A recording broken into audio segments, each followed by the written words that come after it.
बहुत सारे लोग डुप्लीकेट गोल्ड ज्वेलरी बिजनेस खोलना चाहते हैं, यानी कि आर्टिफिशियल ज्वेलरी का बिजनेस खोलना चाहते हैं, लेकिन उनको ये समझ में नहीं आता है कि आखिर किस तरीके से शुरू किया जा सकता है। आज वो तरीका बताऊंगा। ज्यादातर लोग कंफ्यूजन में रहते हैं कि ज्वेलरी को गोल्ड प्लेटिंग करके बेचा जाए या डायरेक्ट मार्केट से ज्वेलरी खरीद के बेचा जाए, या कौन से कैटेगरी का ज्वेलरी होना चाहिए ताकि बहुत फायदा मिले, बहुत कस्टमर उनके पास आए, किस तरीके का कस्टमर को वो फॉलो करेंगे। बहुत सारे चीजों के बारे में उनके मन में कंफ्यूजन चलता है। तो आज के वीडियो में सारा कंफ्यूजन क्लियर करने वाला हूँ। चलिए एक एक करके शुरुआत करते हैं। पहला है, आप अगर एकदम बिगिनर हो, आपको कुछ भी आइडिया नहीं है, मतलब प्लेटिंग का ज्ञान नहीं है, ज्वेलरी डिजाइन का ज्ञान नहीं है, कैसे किया जा सकता है ज्वेलरी को मैन्युफैक्चरिंग, उसका ज्ञान नहीं है, तो आपके लिए एक ही सजेशन है कि आप ज्वेलरी होलसेल में खरीदिए और रिटेल में बेचिए। सिंपल सा फंडा है,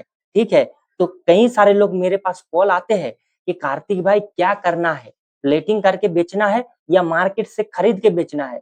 तो मैक्सिमम लोगों के लिए मेरा यही सजेशन रहेगा कि आप मार्केट से डायरेक्ट खरीद के बेचिए। इसमें आप पहले आपका हेडेक कम रहेगा, ठीक है। अब दूसरा सवाल ये होता है, कई सारे लोग पूछते हैं कि कार्तिक भाई ज्वेलरी कौन से कैटेगरी का होना चाहिए, यानी कि मार्केट में बहुत तरह के ज्वेलरी है, जैसे डाई गोल्ड प्लेटिंग होता है, माइक्रो गोल्ड प्लेटिंग होता है, और 1 ग्राम गोल्ड प्लेटिंग होता है, 1.5 ग्राम गोल्ड प्लेटिंग होता है। इस तरीके से अलग अलग क्वालिटी का प्लेटिंग वाला ज्वेलरी होता है। तो कौन से कैटेगरी का ज्वेलरी रखने में हमें ज्यादा इन्वेस्टमेंट नहीं लगेगा और कस्टमर भी भली भांति जान पाएंगे कि ये अच्छा खासा ज्वेलरी है और कम दाम में मिल रहा है, ताकि जो कस्टमर है वो बार बार खींचा चला आए। तो उसके लिए मेरे आइडिया के हिसाब से एक ही ज्वेलरी बेस्ट है, वो है micro gold plating jewellery. Micro gold plating jewellery क्या है, थोड़ा सा क्लियर कर देता हूँ। देखिए, दो तरीके का प्लेटिंग ज्वेलरी होता है, यानी कि सिमिलर टाइप का नाम होता है, माइक्रोन प्लेटिंग और माइक्रो प्लेटिंग ज्वेलरी। पहला माइक्रोन प्लेटिंग जो है वो है, मतलब प्लेटिंग का एक गेज है, 1.5 माइक्रोन या 2 माइक्रोन, 3 माइक्रोन, इस तरीके से अलग अलग गेज को कहते हैं माइक्रोन प्लेटिंग ज्वेलरी, ठीक है। यानी इसका प्लेटिंग का जो मोटाई लेयर है, इस लेयर को माइक्रोन कहते हैं। लेकिन खास बात यह है कि माइक्रो प्लेटिंग अलग चीज है, जैसे कि 1.5 ग्राम गोल्ड प्लेटिंग, ठीक है, ये एक गेज है। दूसरा है 1 ग्राम गोल्ड प्लेटिंग ज्वेलरी, ठीक है। इनसे निचले वाला जो हिस्सा है वो है माइक्रोन प्लेटिंग, यानी कि इसमें एकदम कलर प्लेटिंग नहीं है और इसमें एकदम 1 ग्राम गोल्ड प्लेटिंग नहीं है। बीच वाला जो है वो है micron plating, micro gold plating jewellery. ये ज्वेलरी लेने का खासियत क्या है, ये ज्वेलरी आपको पहले क्यों लेना चाहिए, आपका दुकान नए है तो आप बहुत हाई प्राइस वाला ज्वेलरी रखेंगे तो इंडिया में नहीं बेच पाएंगे, क्योंकि इंडिया एक, मेरे समझ के हिसाब से मैं एक चीज कहूंगा, इंडिया प्राइस सेंसिटिव मार्केट है। यानी कि यहाँ पर बहुत ही कम दाम में अच्छा ज्वेलरी जब बेचोगे तभी आप मार्केट में टिक पाओगे। इसीलिए माइक्रो गोल्ड प्लेटिंग जो है वो कम दाम में मिलता है और थोड़ा टिकाऊ ज्वेलरी। वारंटी जो है वो सब 6 महीने ही देते हैं, ठीक है। वो ज्यादातर लोग कहते हैं ये चलेगा इतना साल इतना साल, मुझे तो नहीं लगता है कि उतना साल चलेगा, क्योंकि मैं पिछले कई सालों से गोल्ड प्लेटर के साथ उठना बैठना मेरा हो रहा है, ठीक है। तो मुझे नहीं लगता है कि ये लोग दावे के साथ जो कहते हैं, मैं किसी के अगेंस्ट नहीं हूँ, किसी के मतलब किसी को बुरा भला नहीं कह रहा हूँ। मैं अपने आइडिया के हिसाब से बोल रहा हूँ। ये 5 साल 6 साल वाला जो प्लेटिंग का खेल है ना, ये रीप्लेटिंग सर्विस से 5 साल 6 साल चलेगा, लेकिन वारंटी सबका 6 महीना ही दिया जाता है। समझिए बात को। तो आप 1 ग्राम ज्वेलरी जो है वो 6 महीना चलेगा, ठीक है, और माइक्रो गोल्ड प्लेटिंग ज्वेलरी जो है उसका वारंटी भी आप 6 महीना दे सकते हो।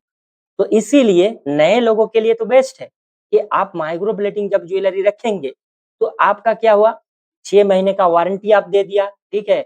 उल्टा प्राइस भी आपका कम है और ये ज्वेलरी 6 महीने तक टिकेगा, ऐसा इसका मतलब कैपेबिलिटी है। तो इस हिसाब से फर्स्ट टाइम आपको माइक्रो गोल्ड प्लेटिंग को लेके आगे बढ़ना है, ठीक है। और कुछ लोग ऐसा भी होंगे जिनको प्रीमियम ज्वेलरी पसंद है, तो आप उनके लिए सिर्फ 1 ग्राम गोल्ड प्लेटिंग ज्वेलरी रखिए, 1.5 ग्राम ज्वेलरी रखने का कोई जरूरत नहीं है, क्योंकि 1 ग्राम ज्वेलरी जो है वो कुछ ही लोग ऑर्डर करेंगे।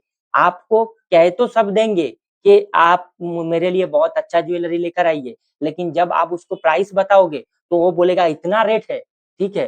तो इसीलिए उनको जब जो लोग बोलेगा कि इतना प्राइस कैसे? तो उन लोगों को माइक्रो प्लेटिंग पकड़ा दीजिए, ठीक है? तो उसके लिए आपको पहला स्टेप यही करना है कि ज्वेलरी दूसरे से खरीदना है होलसेल में और रिटेल में बेचना है। दूसरा टेप स्टेप यही करना है कि माइक्रो प्लेटिंग ज्वेलरी अपने दुकान में रखना है। और एक चीज़ ध्यान दीजिएगा, आपका अगर अर्बन एरिया में है, यानी मेट्रो सिटी, अर्बन सिटी है, तो आप बढ़िया ज्वेलरी जितना रखेंगे, आपका सेलिंग उतना ज़्यादा होने वाला है। लेकिन आप अगर रूरल एरिया में रहते हो, गाँव में रहते हो, तो उस हिसाब से आपको माइक्रो गोल्ड प्लेटिंग और डाई गोल्ड प्लेटिंग ज्वेलरी के ऊपर ज़्यादा झुकाव देना है। क्योंकि आपका कस्टमर जो है, उनका प्राइस अफोर्डेबिलिटी बहुत ही कम है।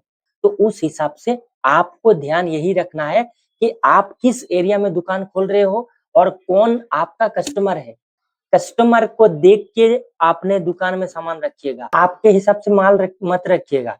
आपके एरिया में कस्टमर कौन-सा है, उसके हिसाब से सामान रखिएगा। तो आपका जो काम है बहुत अच्छा चलेगा। बात करते हैं दुकान कैसे सिलेक्ट करना है। बहुत सारे लोग दुकान खरीदने के बारे में सोचता है, लेकिन मैं आपको सजेशन दूँगा, आप अगर नए हो, तो आप दुकान खरीदने के बारे में नहीं, रेंट के बारे में सोचिए।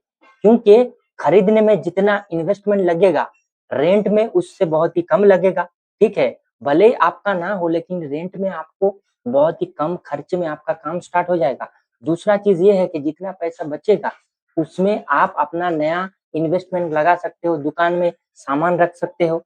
तीसरा फ़ायदा ये है कि अगर उस जगह पर आपका दुकान नहीं चलता है, तो आप दूसरे जगह रेंट लेके फिर से बिज़नेस स्टार्ट कर सकते हो। लेकिन अगर जगह आपने खरीद लिया, दुकान आपने खरीद लिया, तो आपको क्या करना पड़ेगा? वहीं पर टिक के रहना पड़ेगा, भले बिज़नेस चले या ना चले। तो इसीलिए रेंट लेना सबसे बेस्ट है। Last but not the least, यानी कि काफ़ी सारे लोग इसको लिस्ट में नहीं रखते हैं। वो है कि छोटा स्टेप लीजिए, बड़े छलांग मत लगाइए। वो क्या है सर, एक लॉजिक समझिए। आप शुरुआत में छोटा इन्वेस्टमेंट लगाएँगे, तो आपको मतलब रिस्क कम होगा, आपको रिस्क कम होगा।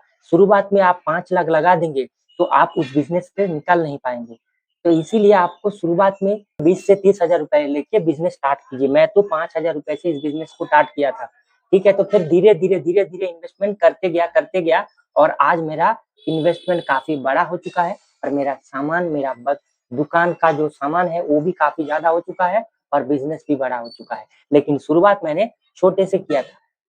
इसीलिए मैं कहता हूँ, जब सीढ़ी चढ़ते हो, एक के बाद एक सीढ़ी चढ़ते हो, तो इसीलिए आपको हमेशा छोटी-छोटी स्टेप लेना है, बड़े छलांग नहीं लगाना है। दोस्तों, ये था आज का वीडियो। वीडियो पसंद आता है लाइक कीजिएगा। इस तरीके का और भी वीडियो देखना चाहते हैं या किस टॉपिक पर वीडियो देखना चाहते हैं, आप खाली कमेंट कीजिए। आपका कार्तिक भाई आपके लिए हाज़िर है।